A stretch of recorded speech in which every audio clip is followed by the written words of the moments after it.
ତମ ପରିବାରରେ କିଏ କିଏ ଅଛନ୍ତି? ବାପା, ବୋଉ, ନାନୀ,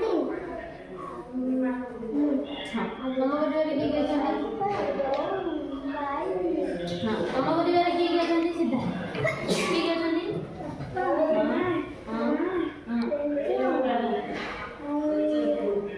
ଆଉ ତମେ ନିଜେ ନା ପରିବାର? ଆଉ କିଏ କିଏ ପରିବାର ତମ ପରିବାରରେ କିଏ କିଏ ଅଛନ୍ତି? ତମ ପରିବାରରେ ସମସ୍ତଙ୍କ ପରିବାରରେ ସମସ୍ତେ ସମାନ ଅଛନ୍ତି? କାହାର ଜେଜେ ଜେଜେମା ଅଛନ୍ତି, କାହାର ଦାଦା ଖୁଡି ଅଛନ୍ତି, କାହାର ବଡ଼ ବଡ଼ ବୋଉ ଅଛନ୍ତି ସମସ୍ତଙ୍କ ପରିବାରରେ। ତାହେଲେ ମୁଁ ଏବେ ଗୋଟେ ଆଙ୍ଗୁଠି ଏମିତି ଦେଖେ, ଇଏ ହେଲା ଆଇ ଆମ ଏ ଫାଦର, ମାନେ ଏଇ ମୁଁ ଏବେ ଆଙ୍ଗୁଠି ଶୁଣିଥାଏ ମୁଁ ଏବେ ଆଙ୍ଗୁଠି ଦେଖେ, ଏଇ ଗୋଟା ହେଲା କି ଆଇ ଆମ ଏ ଫାଦର, ମାନେ ମୁଁ ହେଲି ବାପା। ଏଇ ଆଙ୍ଗୁଠିଟା ସିଏ କହୁଛି ଯେ ମୁଁ ହେଲି ବାପା, ଏଇ ଆଙ୍ଗୁଠି ଇଏ ଆଙ୍ଗୁଠି କହୁଛି ଆଇ ଆମ ମଦର, ମୁଁ ହଉଛି ମା। ଏଇ ଆଙ୍ଗୁଠି ଯେଟା କହୁଛି କି ଆଇ ଆମ ଏ ବ୍ରଦର, ମୁଁ ହେଲି ଭାଇ। ଏଇ ଆଙ୍ଗୁଠି କହୁଛି ଆଇ ଆମ ଏ ସିଷ୍ଟର, ମୁଁ ହେଲି ଭଉଣୀ। ଏଇ ଆଙ୍ଗୁଠି କହୁଛି ଆଇ ଆମ ମାନେ ମୁଁ ନିଜେ, ହେଲା ଇଏ କହୁଛି। ତାହେଲେ ମୁଁ ଏବେ ତମକୁ କହିବି କି ଏଇ କୋଉ ଆଙ୍ଗୁଠିଟା କ'ଣ, ହେଲା। ତାହେଲେ ଏବେ ଜାଣିଗଲ କୋଉ ଆଙ୍ଗୁଠି କ'ଣ? ଏଇ କ'ଣ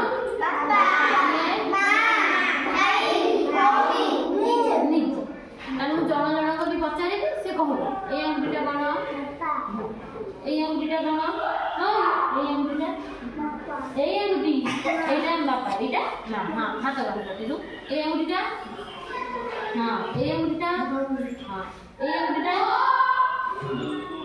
ହଁ ତମେ ନିଜେ ହେଲା। ଏଇ ଆଙ୍ଗୁଠିଟା କ'ଣ, ଏଇ ଆଙ୍ଗୁଠିଟା, ଏଇଟା ଏଇଟା ଏଇଟା, ହଁ ଏଇଟା ତମେ ନିଜେ। ତାହେଲେ ତମ ଆଙ୍ଗୁଠି ସବୁ ବାହାର କର।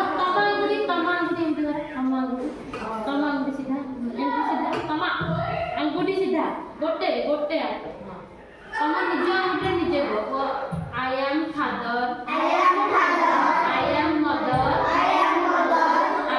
ବ୍ରଦର, ଆଇ ଆମ ସିଷ୍ଟର, ଆଇ ଆମ ମାନେ ସେ ନିଜ, ହେଲା। ଏଇଟା ହେଲା ସେ ନିଜ ଆଙ୍ଗୁଠିରେ ନିଜେ, ଏଇଟା ହେଲା ବାପା,